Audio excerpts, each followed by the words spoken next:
Did the Cowboys just lose their dream defensive coordinator and now have to pivot fast?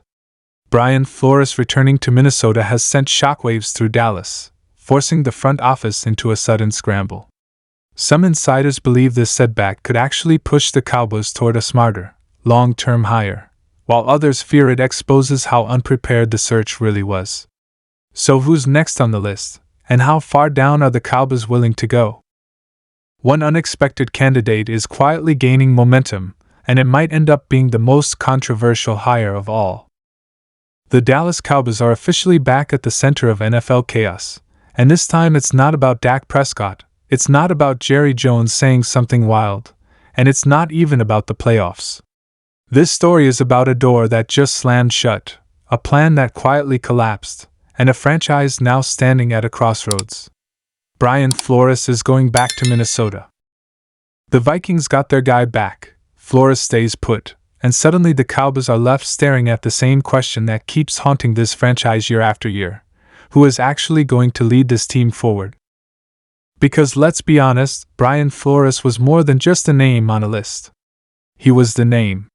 Tough, disciplined, defensive-minded, respected across the league, and someone many fans believed could finally bring accountability to a locker room that's been called talented but soft for far too long. When rumors started floating that Dallas had interest, people didn't just perk up, they leaned in. Flores represented change. Real change. And now? That option is gone. So here we are. Flores returns to the Vikings, Kevin O'Connell keeps his defensive backbone intact, and Dallas is once again forced to pivot. And this pivot matters because the Cowboys are not a rebuilding team. They're not supposed to be experimenting. This roster is loaded with stars, expensive contracts, and expectations that scream win now. Micah Parsons is in his prime. CeeDee Lamb is a top-tier weapon. The defense has elite talent. But the results keep ending the same way: disappointment, finger-pointing, and the same conversations every January. Which brings us to the real fallout of the Flores decision. This isn't just about losing a candidate. This is about what direction Dallas truly wants to go.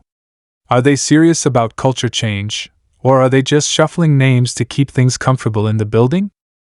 Let's start with the most obvious internal conversation happening right now in Frisco.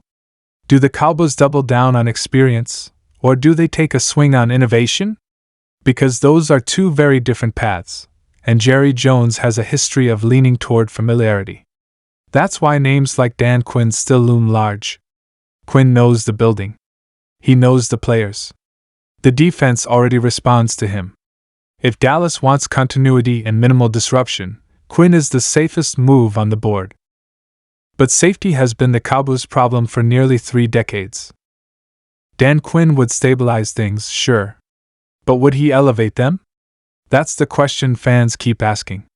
Because stability hasn't gotten Dallas past the divisional round. And after watching Flores turn Minnesota's defense into a nightmare for opposing quarterbacks, it's hard not to wonder what could have been. Another name gaining real traction is Mike Vrabel.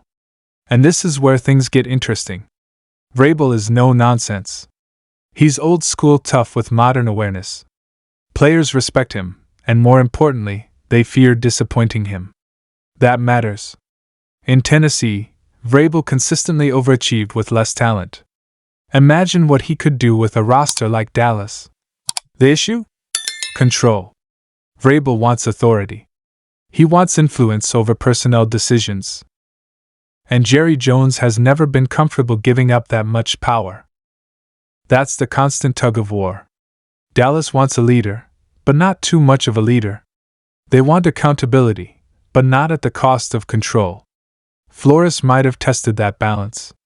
Vrabel definitely would. And that's why this decision is so complicated. Then there's the offensive-minded route. If the Cowboys believe the league is still driven by explosive offenses, names like Ben Johnson can't be ignored. Johnson turned Detroit's offense into one of the most creative units in football. Motion, mismatches, aggression, everything Cowboys fans have begged for when watching their team go conservative in big moments. Hiring Johnson would be a statement that Dallas wants to evolve, not just adjust. But hiring a first-time head coach brings risk. And Dallas, as a brand, does not love risk unless it's marketable.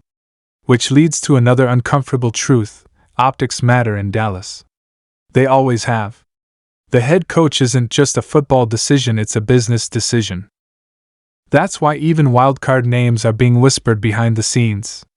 Could Dallas shock the league with a college to NFL hire? Could they target someone like Jim Harbaugh if situations change? Could they look at a defensive mastermind currently flying under the radar? Anything is possible when the Cowboys feel pressure, and right now, the pressure is building. Because Flores staying in Minnesota didn't just remove an option, it raised expectations. Fans saw what Minnesota did defensively. They saw how disciplined, aggressive, and prepared that unit was. And now they're asking why Dallas, with more talent on paper, can't replicate that success. That comparison is going to sting all season long. And let's not ignore the locker room perspective. Players pay attention. They hear the rumors. They know which coaches command respect across the league. Missing out on Flores might not break morale, but it does create uncertainty. Especially for defensive stars who want to know if the system around them will maximize their prime years. Micah Parsons has already hinted at wanting more freedom, more creativity, more dominance. A coach like Flores or Vrabel aligns with that vision. A conservative or recycled hire? Not so much. And when your superstar defender starts feeling boxed in, that's a dangerous place to be. So what does all this mean? It means the Cowboys are standing at a fork in the road again. One path leads to familiarity, comfort, and likely more of the same. The other leads to disruption, risk, and the possibility, not the guarantee, of real growth. Brian Flores returning to the Vikings closed one door, but it forced Dallas to look in the mirror. What do they actually want to be? A team that stays relevant, or a team that wins when it matters? Because the NFL isn't waiting. The Eagles are aggressive. The 49ers are ruthless. The Lions are rising. The Packers are reloading. Standing still is falling behind. And every delayed decision makes the margin for error smaller. The Cowboys don't need hype. They don't need another off-season of "this is our year." They need leadership that commands respect, demands discipline, and isn't afraid to make uncomfortable changes.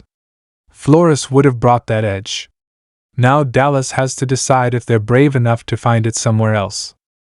And that's why this moment matters more than people realize. This isn't just about who wears the headset on Sundays. It's about whether the Cowboys finally break free from their own patterns or repeat them again. Because one thing is clear after the Flores fallout: excuses are running out. The roster is too talented. The window is too fragile. And the fan base is too tired to accept anything less than real progress.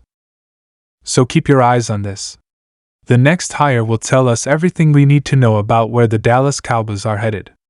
And trust me, the league is watching. If you enjoyed this breakdown and want the latest Cowboys news without the fluff, make sure you smash that like button, subscribe to the channel, and turn on notifications so you don't miss what happens next. Because with Dallas, the drama never stops, and neither do we.